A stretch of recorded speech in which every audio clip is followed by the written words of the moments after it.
بسم الله الرحمن الرحيم، والصلاة والسلام على أشرف المرسلين سيدنا محمد وعلى آله وصحبه وسلم. بناتي أخواتي صديقاتي متابعي قناة عالم سمسمة للكروشيه والتريكو، أهلا بكم. إن شاء الله إن إحنا النهاردة هنقدم وحدة مميزة وجميلة وسهلة جدا وبسيطة ومش هتاخد وقت أبدا في تنفيذها. التنفيذ بتاعها النباتي هيكون مختلف شوية عن الوحدات اللي احنا بنعملها. احنا تملي متعودين ان احنا بنبتدي الوحدة بتاعتنا من المنتصف، وبعدين بنبتدي نخرج ونشتغل ادوار ادوار، ان كل كل ما بنكبر لحد ما بنوصل للفريم الاخير الخارجي ده هو، وبعدين بنقفل الوحدة وهي كده خلاص خلصت. احنا النهاردة هنبتديها من الخارج، يعني هنبتديها من الخارج وهنبتدي نتناقص في عدد الغرز بتاعتنا لحد ما نوصل لقلب الزهرة أو قلب الوحدة. هنبتديها ازاي؟ هنبتدي أنا هعملها بمقاسين إبر. طبعا لأن احنا بنبتدي بالسلسلة، واحنا عارفين ان السلسلة مع بتبقى مشدودة اكتر من الفاونديشن، غرزة الفاونديشن اللي احنا كنا متعودين ان احنا بنبتدي بيها لو احنا عايزين ان الكل يبقى بيتمدد بنفس الطريقة. يعني هنا هو هتلاقي ان هنا مشدودة عن اللي في النص، شايفين؟ فعشان كده احنا بنبتدي بإبرة أكبر شوية من اللي أنا هشتغل بيها. أنا هبتدي بإبرة رقم 2.5، وهشتغل الوحدة نفسها من الداخل بإبرة رقم 1.75. هبتديها بخيط تخين شوية عشان برضو يديني اتساع. خلينا بقى كده نبتدي إن شاء الله. نبتدي الوحدة بتاعتنا على بركة الله. أنا هبتديها بخيط تخين شوية عن الخيط اللي أنا هشتغل بيه، شايفين الفرق بتاع الخيط؟ فهبتدي بالخيط التخين شوية عشان يديني شوية اتساع في الشغل بتاعي. أول حاجة هنعمل الحلقة بتاعة البداية زي ما احنا متعودين. بعمل حلقة عادية خالص، هخش جوه الحلقة، هسحب الخيط، وادي هي كده دي الحلقة. ابتدي ب80 سلسلة. ادي انا كده عملت 80 سلسلة بالإبرة رقم 2.5. هظبط السلسلة بتاعتي بحيث ان هي كلها تكون في اتجاه واحد، عشان لما اجي اقفل الدايرة او المربع اللي انا هعمله ما يحصلش عندي روتيشن او يعني اختلاف يعني ادي انا دخلت كده. هخش في اول غرزة عندي، انا اخش بالخيط الاحمر كده، اخش كده.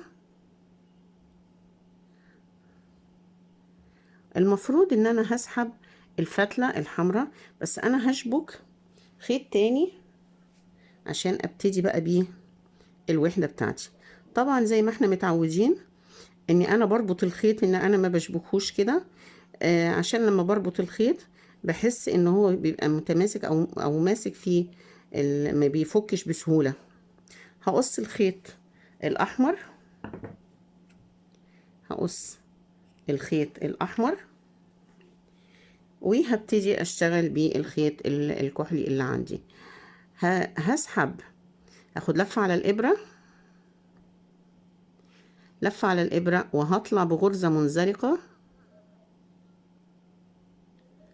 لفة على الابرة وهيطلع بغرزة منزلقة كده. انا قفلت الدايرة بتاعتي. هاخد الفتلة بقى الكحلي بتاعتي اللي انا هشتغل زي ما احنا متعودين بنشتغل على طول ازاي بيها.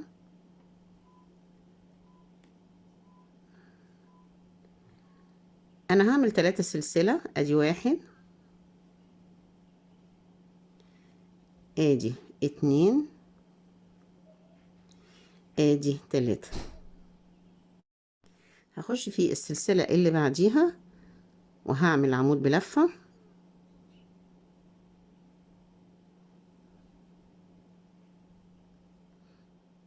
ادي اول قفلة، تاني قفلة باخد معايا الخيط بتاعي الزيادة.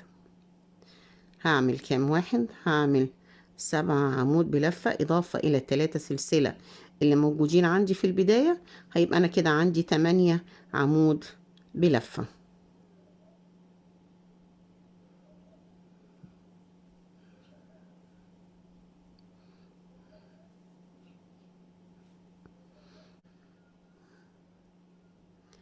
ادي 8. هعمل 9 سلسلة. ادي 1 2 3 4 5 6. ادي 9. لفة على الإبرة. السلسلة اللي بعديها هخش أعمل فيها، هعمل بعد كده 4 عمود بلفة. ادي 1 ادي 2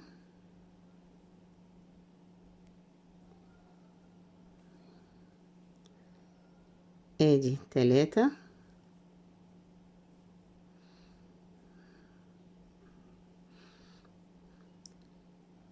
ادي 4.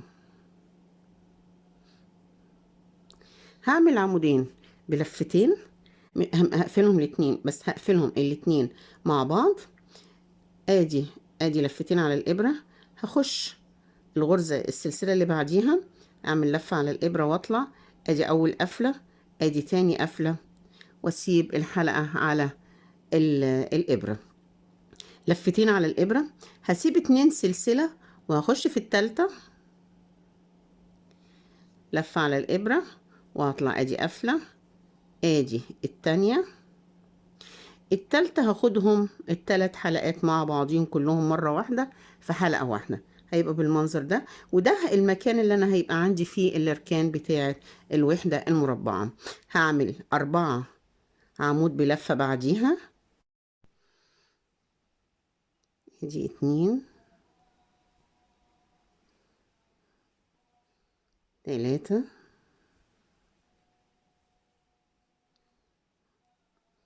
ادي 4.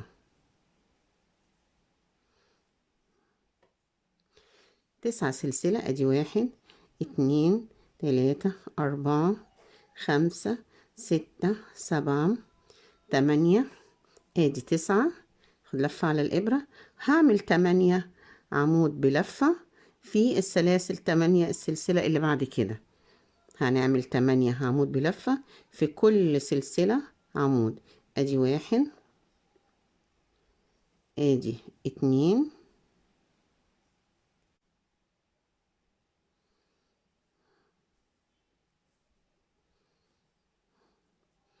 ادي 8. هعمل 9 سلسلة. 1 2 3 4 5 6 7 8. ادي 9. لفة على الإبرة وهعمل في السلسلة اللي بعديها، هعمل في ال4 سلسلة اللي بعد كده هنعمل 4 عمود بلفة.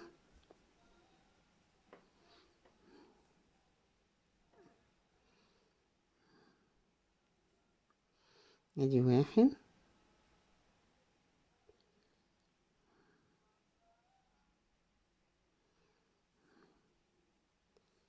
ادي 2 ادي 3 ادي 4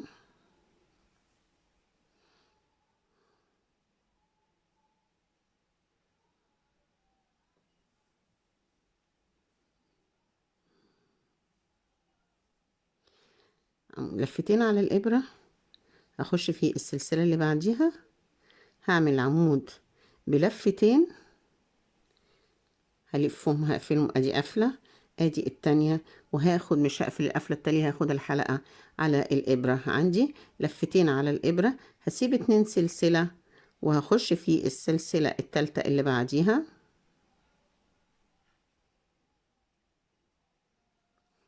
وهعمل عمود بلفتين برضو مش هقفله غير قفلتين. ادي 3 كده، 3 حلقات عندي على الإبرة. لفة وهطلع منهم هما ال3 مع بعض. هعمل 4 4 عمود بلفة، هعمل هنا 1 2 3 4 ورا العمود اللي هو بلفتين دهوت. هكمل شغلي بقى زي هعمل عندي، هيبقى عندي 4 مجموعات. ادي كده 2، ادي 3، ادي 4. يبقى انا هنا ابتديت 8 عمود بلفة، 9 سلسلة، وبعدين 4 عمود بلفة، عمود بلفتين مش هقفله غير قفلتين بس، والقفلة التالتة هسيبها على الإبرة. الحلقة التالتة هسيب 2 سلسلة، وبعدين هعمل عمود بلفتين هقفله قفلتين، وفي القفلة التالتة هقفلهم الاتنين مع بعض، هجمعهم من فوق، وبعدين هعمل 4 عمود بلفة، هعمل 9 سلسلة، وبعدين 8 عمود بلفة، 2 4 6 8، وبعدين 9 سلسلة، 4 عمود بلفة، وبعدين عمود بلفتين هقفله قفلتين بس، والقفلة التالتة عندي على الإبرة، هسيب 2 سلسلة، هعمل عمود بلفتين برضو هقفله قفلتين، والقفلة التالتة عندي على السلسلة على الإبرة، أسفة،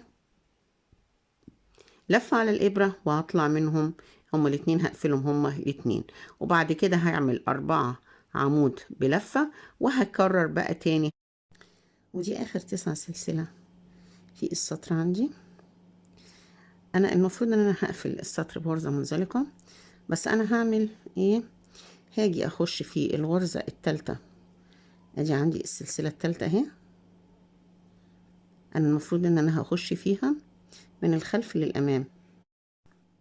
دي عندي السلسلة التالتة أهي، المفروض إن أنا هخش فيها من الخلف للأمام. هعدل السلسلة بقى بتاعتي هنا، هظبطها طبعا. الفتلة دي لورا اهي، هاجي أخش في الحلقة، آخر حلقة عندي، وهدخلها من الأمام للخلف كده، وهقفل هي هنا كده مش هتبقى جامدة قوي. هنقص الخيط، فأنا باجي دي ممكن تفك مني في أي وقت، فبروح جاية في السلسلة اللي بعديها، أروح داخلة في السلسلة كده، وأروح مخرجة الفتلة منها، أنزل الفتلة تاني ورا السلسلة اللي بعديها، هخش وهخرج منها. أنا هلف كأني بلف الخيط حوالين السلاسل دي. هبتدي السطر اللي بعد كده، أنا هبتدي بلون أبيض أو لون أوف وايت، يعني المتوفر عندك.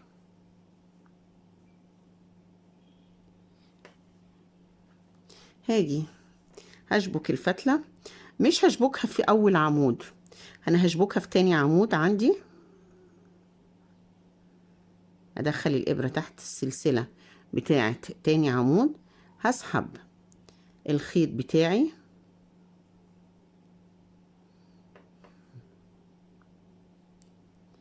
هسحب الخيط بتاعي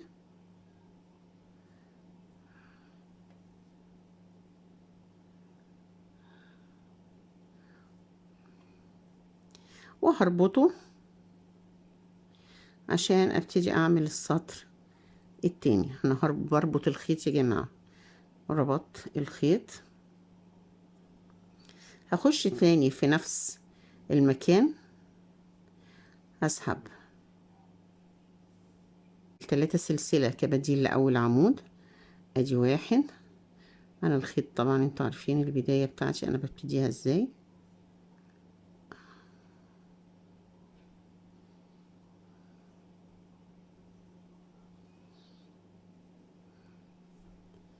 ادي 2،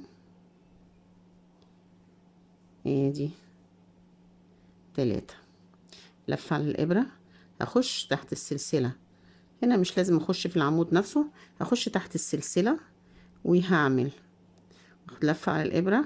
هعمل هنا ادي عمود بلفة، هيبقى عندي المجموع هنا 6 عمود بلفة، يعني هنقص، هسيب العمود الاولاني واسيب العمود الاخير، مش هشتغل فيهم او مش هشتغل عليهم، وهشتغل على ال6 اللي في النص بس. يبقى انا هعمل هنا 6 عمود بلفة.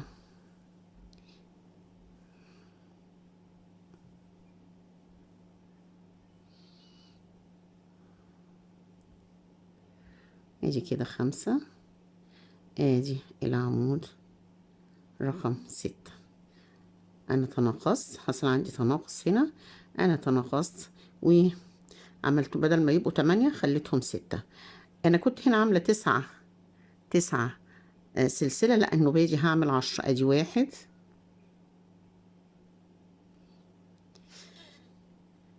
1 2 7 8 9 10. لفة على الإبرة. هنا أنا هخش فين؟ هخش في أول عمود، هخش في أول عمود فوق أول عمود. أدي 1، هعمل 3 عمود بلفة مش 4. أدي 1،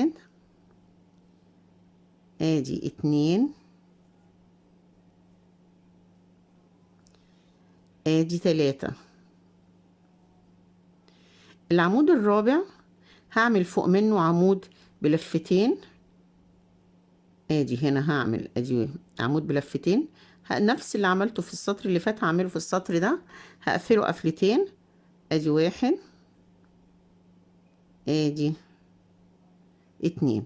هخلي البكلة عندي او الحلقة عندي على الابرة، اخد لفتين على الابرة، هسيب التجميعة دي وهخش في الغرزة او العمود اللي بعديها، هعمل ادي قفلة، ادي التانية، اخد لفة على الابرة. انا كده عندي 3 حلقات اهمت او 3 بكلات، لفة على الابرة وهطلع منهم كلهم مرة واحدة. هعمل 3 عمود بلفة فوق ال3 عمود بلفة اللي موجودين عندي. ادي 1، ادي 2، ادي 3. 10 سلسلة، 9 10. لفة على الابرة، هسيب اول عمود، هسيب ده مش هشتغل فيه، هخش في العمود التاني وهعمل 6 عمود بلفة فوق ال6 أعمدة دولت. ادي 1 2 3 4 5 6، ومش هشتغل لا في ده ولا في ده، هعمل 6. انا هنا بعمل تناقص ده عشان كل ما ده كل ما هخش لجوه، عشان انا اقلل العدد عشان اوصل للسنتر بتاع المربع اللي عندي. ادي 5، ادي 6. اعمل 10 سلسلة، 1 2 3 4 5 6 7 8 9 10. لفة على الإبرة، هخش في أول عمود، مش هسيبه، مش هسيب العمود ده، هخش فيه هو على طول أول عمود، وهعمل 3 عمود بلفة. أدي 1،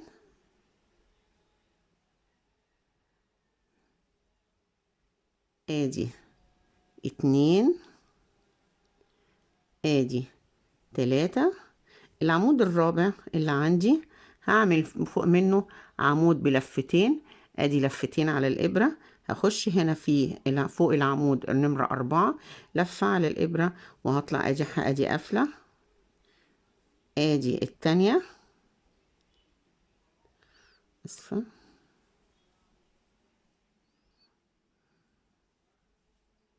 ادي قفلة، ادي التانية، وهخليهم على الإبرة لفتين على الإبرة. هسيب التجميعة دي وهخش في العمود اللي بعد كده، هعمل فوق منه عمود بلفتين برضو مقفول قفلتين 2، وهقفلهم كلهم، هقفل مع بعض العمودين مع بعض، لفة على الإبرة وهعمل 3 عمود بلفة فوق منهم، وهكذا لآخر أما أخلص السطر اللي عندي.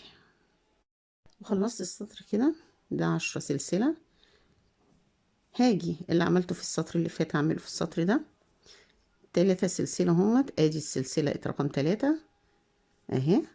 انا هخش في الابرة بالابرة من الخلف للامام، وهسحب الحلقة مع ملاحظة طبعا ان احنا ناخد بالنا من اتجاه السلسلة. بسحب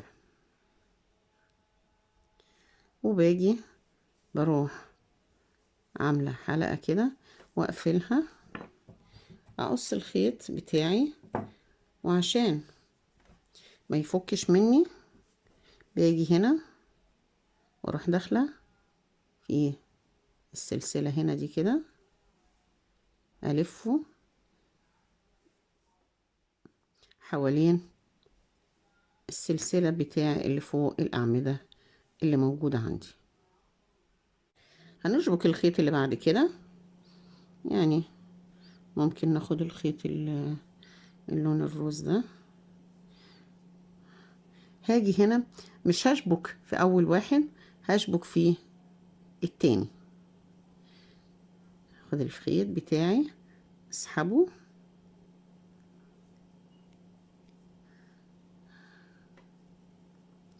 هربط الخيط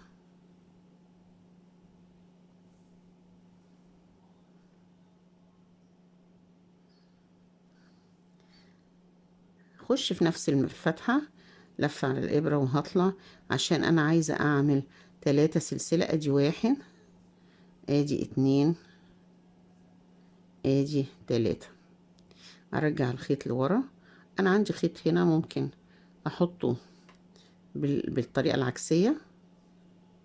أخد لفة على الإبرة، أخش فيه العمود اللي بعد كده. أدي 1، أدي تاني عمود، أسفة.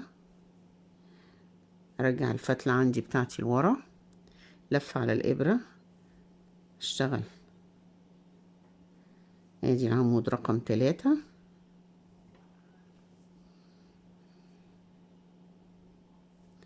ارجع الخيط ده لورا، اعمل العمود رقم 4 عندي، العمود رقم 4.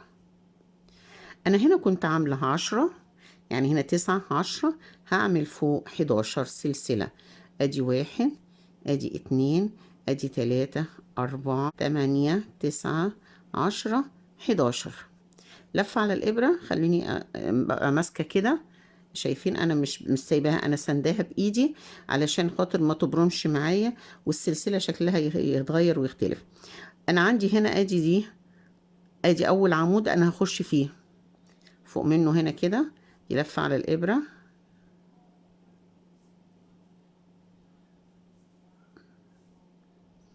بخش في اول عمود مش في التاني. هعمل 2 عمود بلفة. ادي 1، ادي 2، لفتين على الابرة. هعمل العمود المجمع فوق الغرزة الثالثة من هنا، والغرزة الأولى من هنا، يعني في الغرزة دي والغرزة دي، وهسيب الغرزة المجمعة دهيت. فهعمل هنا ادي لفة، ادي التانية، وهحتفظ بالبكلة. لفتين على الإبرة، هخش في العمود اللي هو الأولاني بعد التجميعة، لفة على الإبرة، ادي لفة، اطلع من 2 لفة وهطلع من 2. يبقى انا عندي هنا 3 حلقات، لفة وهطلع منهم كلهم مع بعض، لفة على الابرة، وهعمل عمودين بلفة،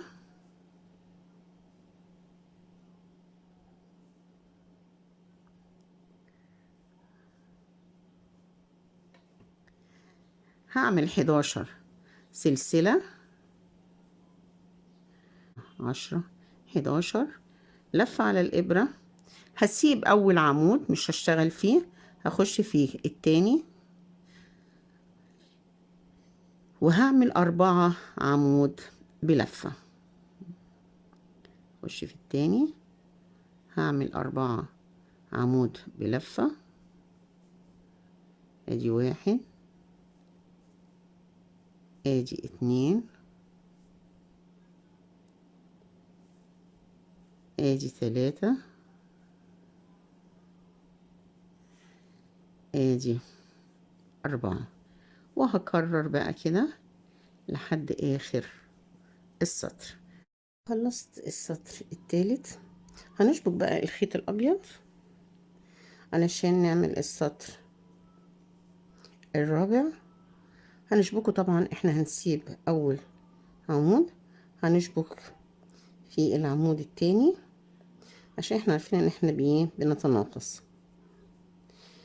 عدد الاعمدة بيتناقص، لكن عدد الغرز بتاعت السلسلة اللي موجودة عندنا بيتزايد.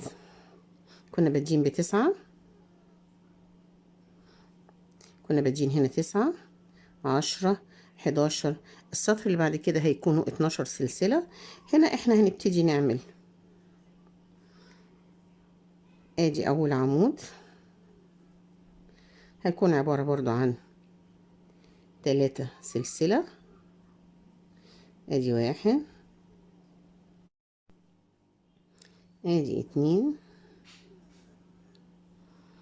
ادي 3. لفة على الابرة، اخش فيه العمود اللي بعد كده ونعمل عمود بلفة.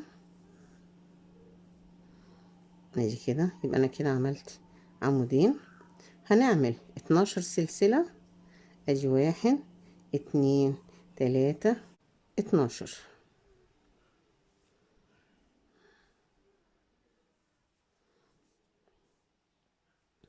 لفة على الابرة. انا هنا عندي 2 عمود بلفة والعمود بلفتين المجمع هنا هو، فانا مش هعمل غير عمود واحد بس بلفة.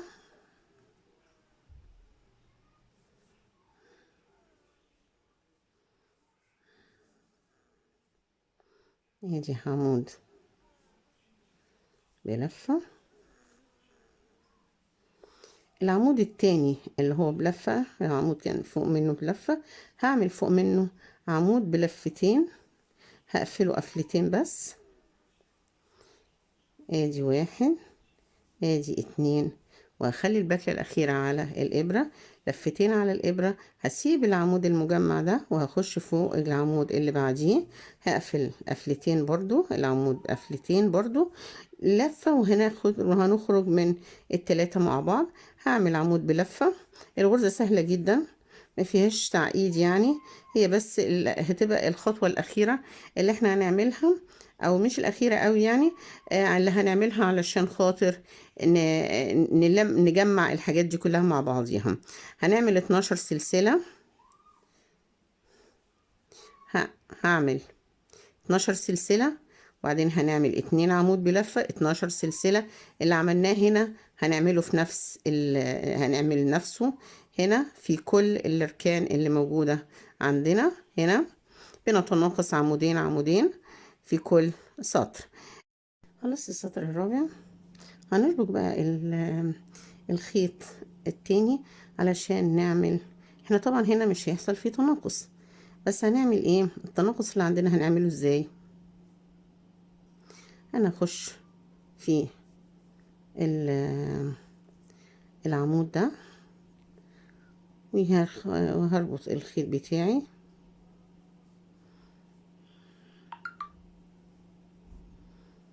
هربط الخيط بتاعي. انا بعد ما ربطت الخيط بتاعي المفروض ان هيحصل فيه تناقص هنا. التناقص بتاعي انا هعمله ازاي؟ انا دول شغالين كل عمود لوحده، انا هشتغلهم عمود بلفة مجمع. فهعمل ده عمود هنا 2 سلسلة بس، مش هعمل 3 سلسلة. بعدين هاخد لفة على الابرة، هخش في العمود التاني وهقفله قفلة واحدة بس، وهيتفضل هنا عندي 2 حلقتين على الابرة. هاخد لفة على الابرة وهخرج منهم هما الاتنين، يبقى انا كده قفلت. يبقى كده انا عملت التناقص بتاعي. هنا انا كان عندي دول 12 سلسله، المفروض ان انا السلاسل الجديده اللي انا هعملها في السطر الجديد هزود سلسله، فهيبقى هعمل 13. ادي كده 3 4 5، ادي 13. هنا بقى انت التناقص هنعمل تناقص المفروض هنا. فالتناقص اللي انا كنت بعمله ان انا كنت بشتغل مكان جنب المجموعة اللي هي بتاعة العمودين بلفتين اللي بعمل فيها تجميعة. فكنت بعمل العمود اللي قبلها والعمود اللي بعديها بعمل فيه عمود بلفتين بس، بقفله قفلتين بس مش 3. فانا هنا هعمل الحكاية دي، فهاخد العمود ده هعمل فيه عمود بلفتين هقفله قفلتين 2 بس، والتالتة هخليها على الإبرة لفتين على الإبرة. هخش في آخر عمود عندي هعمل فيه نفس الحكاية، هعمل لفتين على الإبرة كده اقفلهم قفلتين، ويبقى عندي هنا بكلتين على الإبرة لفة، وهخش طلع منهم هما كلهم. يبقى كده أنا عملت التناقص اللي عندي. هعمل تاني هعمل 13، هنعمل 13 سلسلة. دي 1 2 13 لفة على الإبرة. أخش هنا، لو نلاحظ ان دي كانت البداية بتاعت السطر اللي فات، انا ما ابتديتش من مكانها، ابتديت من مكان تاني. لفة على الإبرة وهقفل قفلة بس، العمود اللي هو بلفة ده هقفله قفلة واحدة بس. لفة على الإبرة وهخش في العمود التاني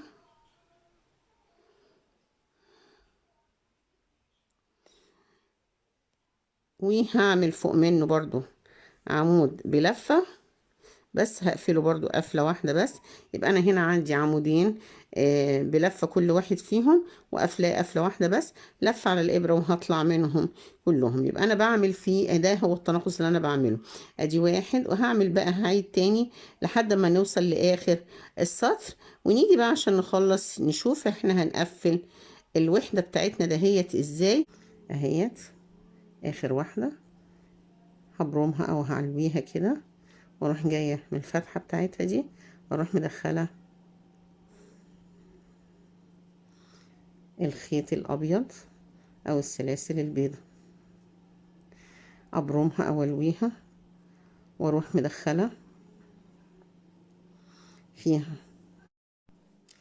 هلويها برضو دخلت فيها اللون الروز، اروح لوياها واروح مدخلة فيها اللون الابيض، هلويها واروح مدخلة فيها اللون الكحلي. انا بمسكها كده وبلفها كده، وبعدين باجي اخش ادخل فيها السلاسل اللي بعديها، الطبقة اللي بعديها او السطر اللي بعديها، بروح جاية واروح لفها هي دي كمان او برماها، واروح مدخلة فيها الروز، اسحبها كده الفها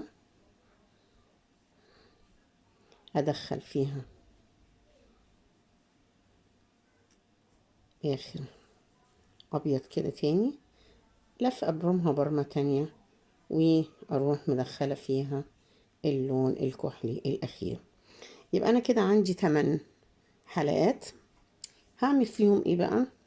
هجيب الخيط الكحلي اللي عندي، مش هبرمهم ولا حاجة، بس هبقى محافظة على الاتجاه اللي انا باخد منه. يعني انا عاملة كده، فبدخل الخيط هنا، بدخل الخيط هنا،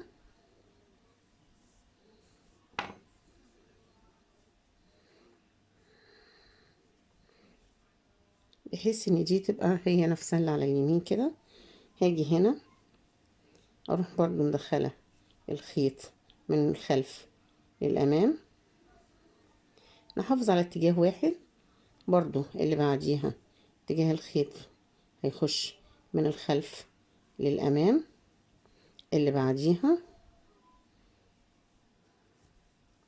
الخيط هيخش من الخلف للامام، اللي بعديها ما انا ما برمتهاش، انا زي ما هي كده ادخل الخيط من الخلف للامام، اللي بعديها هدخل برضو الخيط عندي من الخلف للأمام، اللي بعديها هدخل الخيط من الخلف للأمام، وآخر واحدة الخيط من الخلف للأمام. أنا ما برمتش آخر سطر، آخر سطر ده أنا سايباه زي ما هو كده. هقص الخيط بتاعي، هاخد الخيط ده هو وهدخله من الفتحة اللي في النص، وهجيب الظهر بتاعه بالشكل ده. هسحب الخيط جامد كده وهروح ربطاه، هربط الخيط، هربطه كده جامد كده، هقلب، فهتبقى عندي بالمنظر الحلو الجميل اللي احنا شايفينه ده. هي ما خلصتش الوحدة على كده، انا هاجي بالخيط الاوف وايت اللي انا كنت شغالة بيه،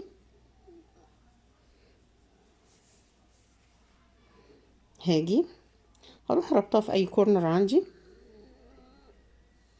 هربطه في اي كورنر من اللي هما السلسلتين اللي انا كنت سايباهم من اول سطر خالص. هروح ربطة الخيط كده، هاجي بالإبرة اللي هي نفسها اللي أنا شغالة بيها، مش هشتغل بالإبرة الكبيرة. لفة على الإبرة كده هاخد، يبقى ادي أول غرزة حشو عندي، ادي واحد، ادي اتنين، هعمل 2 سلسلة، ادي واحد، ادي اتنين، 2 حشو تاني في نفس الفراغ، ادي واحد، ادي اتنين. فوق كل عمود من الأعمدة دي، في كل سلسلة فرع من السلسلة اللي هي القديمة دي، هعمل غرزة حشو في كل عمود عندي، وفي كل فرع عندي هعمل غرزة حشو. هدخل الفرع اللي بعديه، هعمل غرزة حشو، هستمر كده لحد ما اوصل للكورنر. هعمل تاني هنا 2 حشو، 2 سلسلة، 2 حشو، هكمل لحد ما اوصل لاخر السطر. انا كده خلصت اول سطر من غرزة الحشو باللون الابيض. احنا شايفين ان كل الوحدات اللي انا بعملها الفريم بتاعها معمول باللون الابيض، وبعدين فوق منه اللون الاخضر الزرعي ده. انا هجمعهم كده عشان انا هعمل بالوحدات دي، انا هعمل بيها شنطة. الوحدة دي وحدة برازيلي، فانا طبعا احنا لازم يعني التاتش بتاعنا يبقى موجود في كل حاجة احنا بنعملها. هنا انا هربط الخيط ده، انا عندي هنا برضو 2 سلسلة، انا هستخدمهم، هعمل فيهم حاجة ثانية، يعني هشتغل فيهم بس غرزة حشو، سلسلة، غرزة حشو تاني، وهرجع اشتغل فوق كل غرزة حشو من غرز الحشو اللي عندي دهيت، هشتغل فوق منها غرزة حشو تاني لحد اخر السطر، وتبقى بكده الوحدة بتاعتنا خلصت. وده شكل الوحدة بعد لما خلصت، شكل الوحدة بعد لما خلصت. انتوا شايفين ان انا دلوقتي ده فازلين انا جبته. الوحدة دي عشان معظمها سلاسل وما فيهاش غرز حشو كتيرة، فنلاقي ان هي مطاطية. هي طبعا الوحدة دي تنفع شنط، تنفع مفارش، تنفع جراب نضارة، لو اسفة جراب موبايل. لو احنا جمعنا مثلا 2 من هنا كده و2 الناحية التانية، وجمعناهم مع بعضيهم هتديني جراب موبايل. لو احنا عملنا 4 وحدات جنب بعضيهم ممكن تديني 4 هنا قدام و4 ورا، هتديني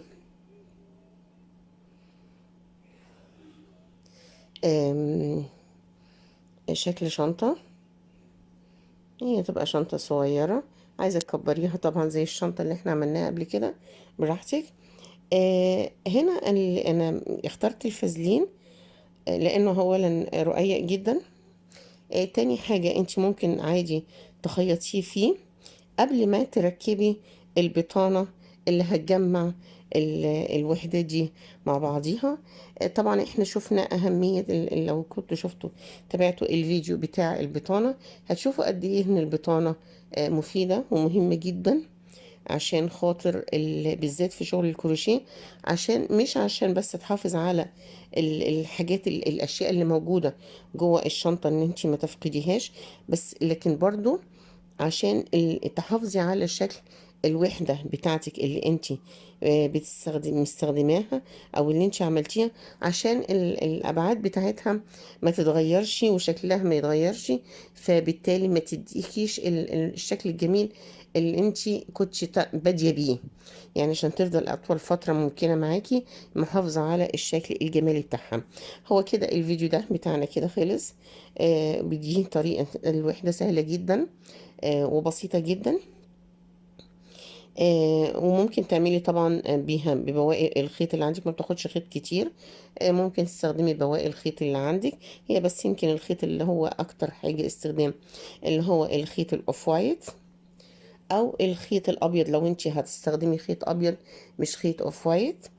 أم، انما الباقي كله ممكن يعني بواقي الخيوط اللي عندك ممكن تجمعيها وتطلعي منها وحدات شكلها جميل زي الوحدة دهيت.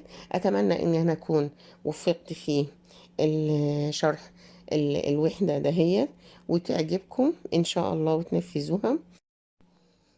يا ريت اللي ما اشتركش في القناة يشترك فيها وتفعلوا زر الجرس وتدوسوا على علامة الكل عشان يوصلكم كل جديد. ما تنسوش لو كان الفيديو عجبكم تعملوا تشرفوني باللايك.